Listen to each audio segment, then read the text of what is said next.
This weekend is about to skyrocket.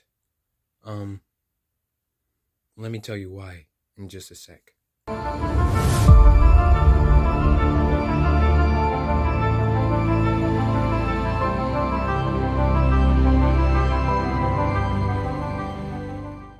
So today,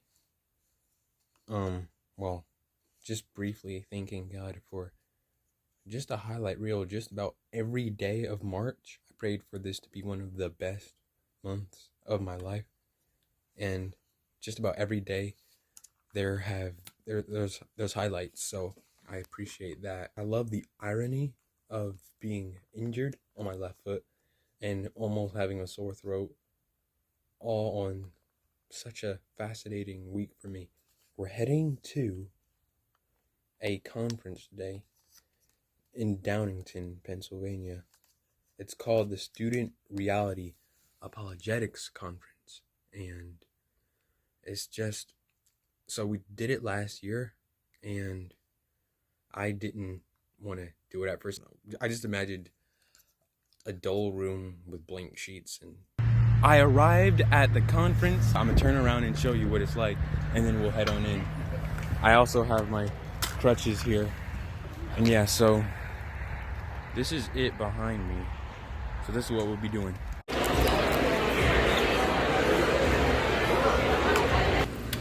I just broke my stand.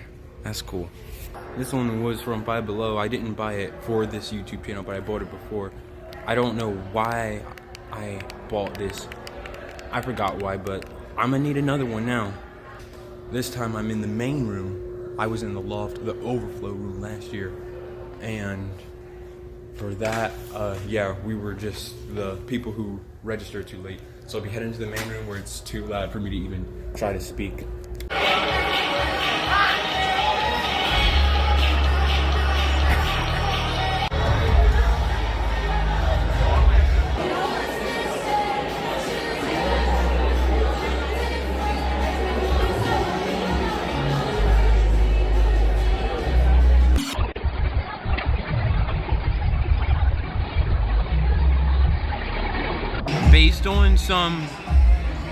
Based on some recent conversations I've had, I would want to do this one, and this one is definitely something that leaps out at me. I did this one last year.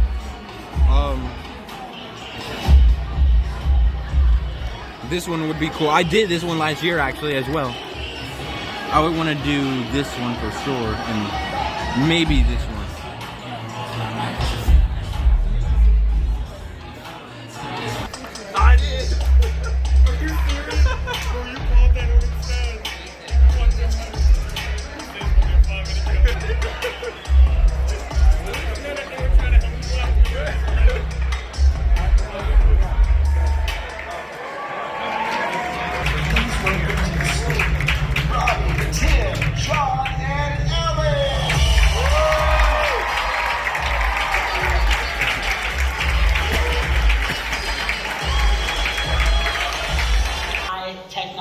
You guys know AI, it's writing your homework for you and stuff like that. And we're going to use it to kind of like self-generate the conference as we go.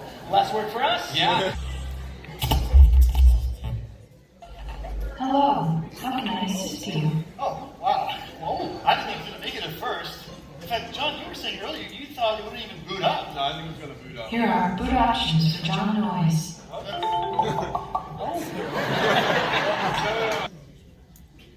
Wow, that's quite a long acronym there. It spells El Shaddai. Wow. Isn't that the name that God used to reveal himself when he's talking to Abraham? That's the one. She thinks she is God?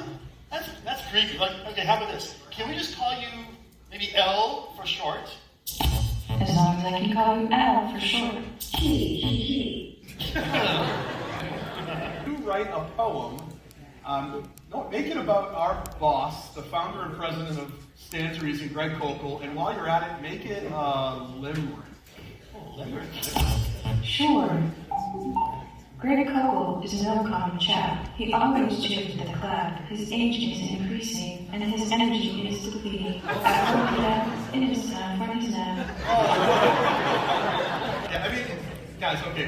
this is awfully fun, but we are at a conference. I think we should probably get us moving here. Let's see if we can employ Elle's intelligence to come up with a theme for us. So, hey, Al, I'm going to ask you a question. What do you think the number one question young people are asking today is? The most pressing question young people ask today is, who am I? It seems to me there's two kinds of options, right? You can listen to man, to society, to culture, and what mankind says, or you can listen to your maker, right?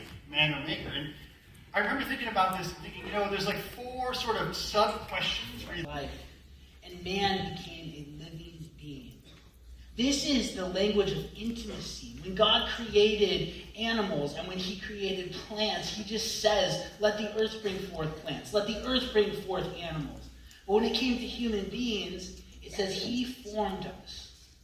He breathed into us. This was completely different than the way he created everything else. This was human beings.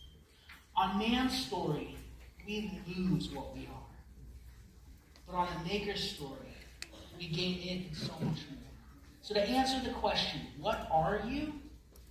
You are an image bearer of God who is endowed with value and dignity and worth because the maker created you that way. Image of God, he created him, male and female, he created them. So notice, the scriptures point out there's only male or female, and there's no other evidence anywhere in scripture that indicates that there are any other sexes or that there's a spectrum of sexes. Something like that. It's not trying to limit you in that way. In fact, biblically speaking, you have a tremendous amount of freedom to adopt your own style or preferences or whatever. Okay, that's okay. What the Bible is concerned about is whether you believe yourself to be a man or whether you believe yourself to be a woman, and whether that lines up with your biology. That's the key issue because your preferences, what colors you like and what kinds of style of dress you prefer, okay, this is not what defines you. It does not define your sexuality, right? Your maker defines you. And culture's not our standard, rather scripture is our standard. And those who produce sperm, we call them men, right? And those who produce eggs are women. Notice, there is no other possible gamete that can be produced by a human being. There's no in-between a sperm and an egg. There's no speg, right?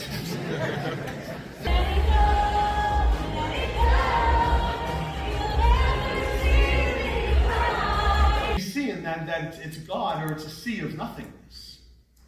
If no God, you're just matter in motion. That's it. But if God is, you're formed by your maker. The first step in living the life that's good is to accept that rescue. Jesus said, I am the way, the truth, and the life. No one comes to the Father but by me. That's it. You don't side with the culture, side with Christ. And students, I want to end on a right note with God. I want to hear the words, well done, good, faithful servant. You accept the rescue, obey the instructions, live for an audience of one. You do you? Nah. I'm going to listen to my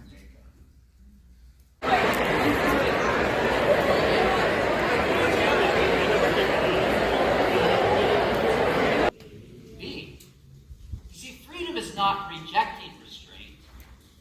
Freedom involves embracing the right restraints. Freedom's not rejecting restraint. You're only free when you embrace the right restraints.